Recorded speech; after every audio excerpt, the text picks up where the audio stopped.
Again, my name is Dan Baker, and I'm a senior air safety investigator assigned to the Western Pacific region of the NTSB. And I am the investigator in charge for this investigation. Before I continue, I want to offer my sincerest condolences to the family and friends and those who are affected by this accident. I'd also like to thank the City of San Diego, the San Diego Fire Department, the San Diego Police Department, for their outstanding support that we've had for our team during our time here on scene. I would also like to thank the FBI evidence response team who assisted us yesterday on scene as well. Most of our investigators arrived on scene yesterday afternoon and into the evening. Our immediate priorities have been to document the accident scene and to preserve evidence. Our on-scene team consists of NTSB regional investigators, media relations, family assistance personnel. We are also assisted by party members from the Federal Aviation Administration, Textron Aviation, and Williams International Engines. We're currently supported remotely by NTSB air traffic control and weather specialists. We will not be determining a probable cause or providing any analysis at this time. Yesterday at 0347, a Cessna Citation airplane, registration number 666 Delta Sierra, impacted high-tension wires, high-tension power lines while flying the RNAV GPS precision instrument approach to runway 28 right at Montgomery Gibbs Executive Airport. After impacting the high-tension power lines, the airplane descended and impacted the ground in a residential area near the intersection of Sample Street and Salmon Street. The airplane came to rest on Sample Street. There was a post-impact fire that destroyed the airplane and damaged nearby vehicles and homes. The pilot and passengers were fatally injured. There were no ground fatalities or serious injuries. The number and identities of those on board will be determined and released by local authorities. The NTSB has no role in that process.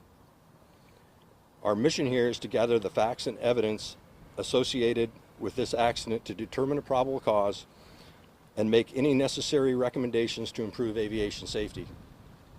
So far, we have recovered both automated dependent surveillance broadcast, or ADSB data, flight track data, and air traffic control audio from the accident flight. The pilot did not report any problems to air traffic control, and he did not declare an emergency. We have determined that the automated surface observing system, which provides airport weather conditions to pilots, was inoperative at the Montgomery Airport at the time of the accident due to an unrelated power surge. Air traffic control provided the pilot the weather conditions at Marine Corps Air Station Miramar before he began the approach to Montgomery Airport. The weather at Miramar was briefed as wind calm, 1/2 mile visibility, and 200-foot ceiling. Miramar is located about 4 miles north of the Montgomery Airport. We have also determined that there were notices to air mission, also called NOTAMs, in effect at the time of the accident that stated the runway 28 right precision approach path indicator and runway 28 right medium intensity approach light system with runway alignment indicator lights at Montgomery Airport were out of service. The airplane was not equipped with a flight data recorder. We are trying to determine at this time if the airplane was equipped with a cockpit voice recorder. We have maintenance records that indicate that there may have been one installed in the past, but we will not know for certain until we complete our wreckage examination. Once our on-scene activities are completed, the airplane wreckage will be recovered to a secure facility and where it will be available if any additional examinations are necessary. We anticipate the wreckage recovery will begin later today, and our team will conclude the on-scene portion of the investigation within the next 2 to 3 days. Once we can conclude the on-scene portion of the investigation, we will continue to investigate pilot qualifications, training, flight history, and other human factors that may have been involved in the accident.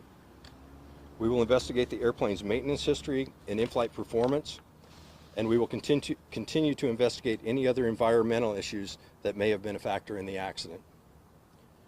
The next release of information regarding this investigation will be the issuance of a preliminary report. The preliminary report will be issued within 30 days of the date of the accident. A final report will be issued within 12 to 24 months following the accident. I will take a few questions at this time. Before you start, please state your name and affiliation before you ask any questions. Saw that hand first. Yes, Salvador Duran with Innovation Network. So you're saying that there is no block box on this particular plane, and the fact that the pilot hit a power post, what does that tell you? So the question that I can answer is was the airplane equipped with a flight data recorder? No, the airplane was not equipped with a flight data recorder.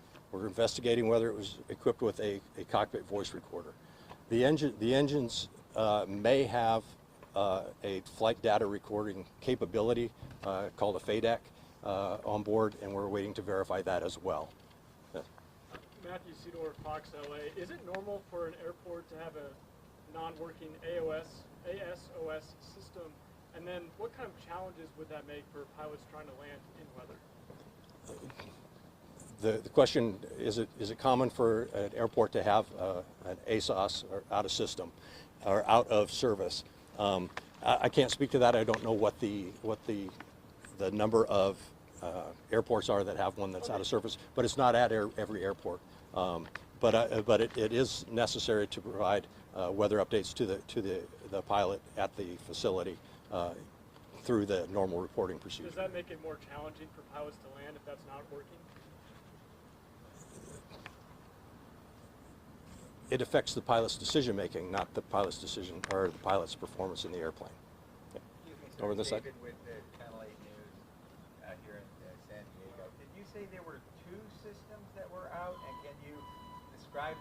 I understand one was a weather system, but I thought I heard you mention a second system that was out. Can you explain what that is? Yeah, the question is that I briefed. There were two systems that were out, and what were they?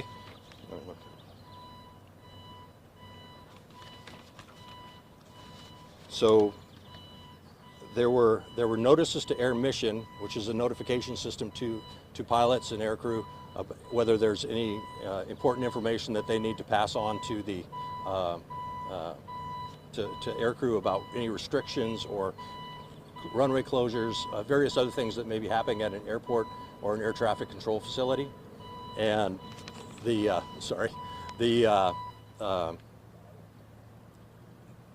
so there were notices to the airmen stating that there was airport lighting that was out that would have affected the illumination of the runway, both the illumination of the runway and the glide slope, the visual glide slope indicator for that. That's the lighting that allows them to remotely turn it on at night? Yes. Yes. So that didn't work? Correct. And then in addition, the second part of that question was the ASOS. Those are unrelated to the lighting.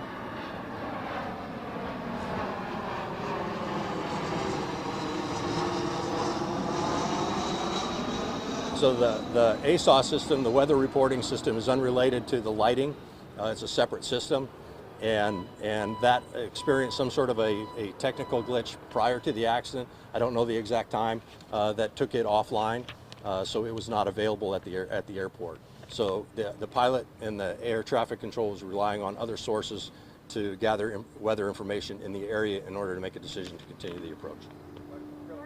How high are those power lines, and how high is the jet supposed to be to clear those? What's the minimum altitude when he goes over those power lines? The question is, what is the minimum altitude to clear the power lines and how high they are?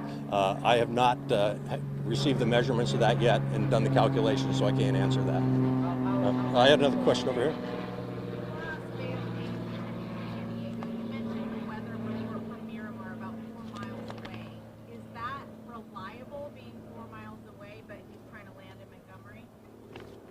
I don't know whether it is or not. The question is, was the weather at Miramar reliable for the pilot to make a decision, or for the approach?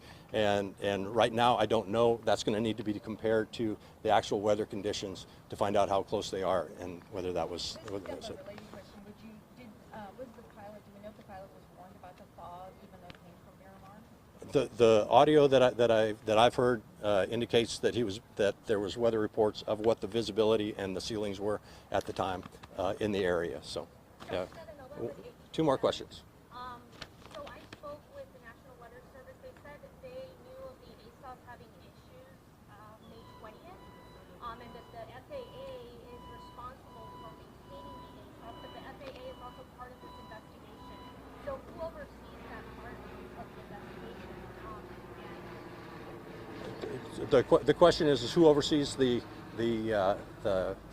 weather facility there, and with the FAA being part of the investigation. Who is responsible for maintaining the ASOS? And was the FAA made aware and when that it wasn't properly functioning since May 20th? Because the National Weather Service said they knew as of May 20th that it wasn't properly functioning. So the question is was the FAA aware, and what was the other part of that? Was the FAA made aware that the ASOS was not properly functioning, and when? Okay, was the FAA aware, and if so, when? And the answer to that question is I need to find that out because I don't know the answer to that question. I apologize. One more question. I would like to understand if they say were 6 bodies in the scene so far. Do you know of more victims? If there were like minors over there, women, men, do you know so far? Yeah. Well, as I stated before, any information relating to the release of the occupants, as far as their names, numbers, and that sort of thing, is going to come through the local authorities. I can't answer that. So. The bodies are already in the medical Yep. examiner? How much more complicated okay. is the investigation without a flight data recorder? I won't say it's more complicated. The question is how much more complicated is it without a flight data recorder? Flight data recorders provide a myriad of information depending on the make, model, and the installation, and so the obviously any information you can get adds to that investigation. But without it, we use other sources of information, whether it's air traffic control, witnesses, video, the evidence that's available on the wreckage itself to tell a story of what happened. That's it. Thank you.